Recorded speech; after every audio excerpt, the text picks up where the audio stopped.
Dahlia দেখলে অনেকেই নাক সিটকান আপনারা, কিন্তু জানেন তো বন্ধুরা, ডালিয়া দিয়ে কিন্তু খুব সুন্দর সুন্দর রেসিপি বানানো যায় আর খেতেও ভীষণ টেস্টি হয়। আজকে আমি ডালিয়াটাকে ভালো করে ভিজিয়ে রাখলাম, মানে ধুয়ে ভিজিয়ে রাখলাম 10-15 মিনিটের মতো। অপরদিকে ঘরে থাকা বিনস, গাজর, ক্যাপসিকাম, টমেটো, লঙ্কা এগুলো ছিল, এগুলোকে একটু ভালো করে কুচিয়ে নেব। এর মধ্যে একটু আলুও যায়। আজকে বানাবো ডালিয়া দিয়ে খুব সুন্দর স্বাদের উপমা। এটা কিন্তু সকালে ব্রেকফাস্টের জন্য একটা দারুণ অপশান। আর যারা ওয়েট ম্যানেজমেন্টে আছেন তারাও কিন্তু অল্প অল্প তেল দিয়ে, আমি একটু বেশি তেল দিয়ে দিচ্ছি, ওয়েট ম্যানেজমেন্টে যারা করছেন তারা কিন্তু আর একটু অল্প কম তেল দিয়ে রেসিপিটি ট্রাই করতে পারেন।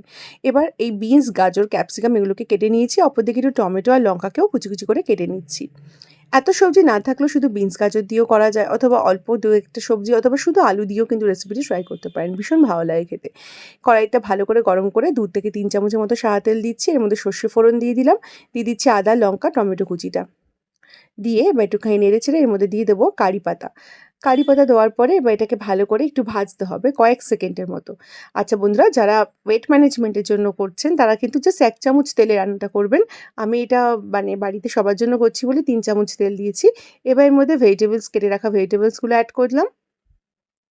এবার এটাকে ভালো করে মিশিয়ে নেওয়ার পরে এর মধ্যে তো কোনো রকমের মশলা দিতে হয় না, আর মশলা দিলে ভালোও লাগে না। এই রেসিপিটা কিন্তু মশলা ছাড়াই বেশি ভালো লাগে। এই একটু স্বাদ অনুযায়ী একটু সামান্য নুন আর একদম হাফ টিস্পুনের মতো একটু চিনি। তবে যারা ওয়েট ম্যানেজমেন্টে আছেন আবারও বলছি তারা কিন্তু চিনিটাকেও স্কিপ করবেন। এবার এটাকে ভালো করে একটু ভেজে নিতে হবে 1 থেকে 2 মিনিটের মতো। ভালো করে ভেজে নেওয়ার পরে এই ভিজিয়ে রাখা, মানে ওই ধুয়ে ভেজানো ডালিয়াটার জলটাকে ফেলে দিয়ে ডালিয়াটাকে দিয়ে দেবো এর মধ্যে। দেওয়ার পরে এবার ডালিয়াটাকে ভালো করে হাই ফ্লেমে এটাকে 1 থেকে 1.5 মিনিটের মতো একটু ফার্স্টে ভাজবো। 1 থেকে 1.5 মিনিট মতো এটাকে ভেজে নেওয়ার পরে তারপরে যেইটুকু ডালিয়া নিয়েছি, ধরুন 1 কাপ ডালিয়ার জন্য 1.5 কাপ জল, এই অনুপাতে জলটা দেবো। খুব বেশি অতিরিক্ত কিন্তু জল দিলে ডালিয়াটা ক্যাটক্যাটে থাকবে, ঝরঝরে হবে না।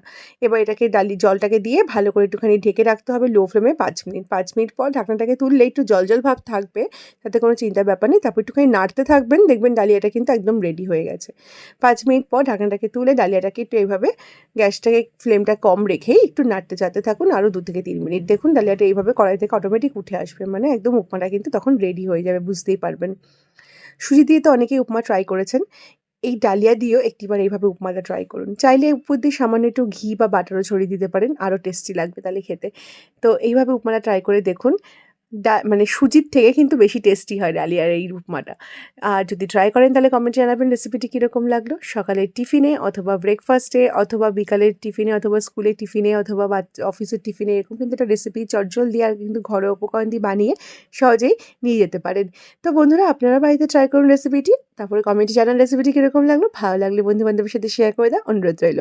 আজকের মতো এই পর্যন্তই বন্ধুরা। আবার চলে আসবো কোনো নতুন রেসিপির সাথে। সবাই ভালো থাকবেন, সুস্থ থাকবেন। Thank you for watching this video.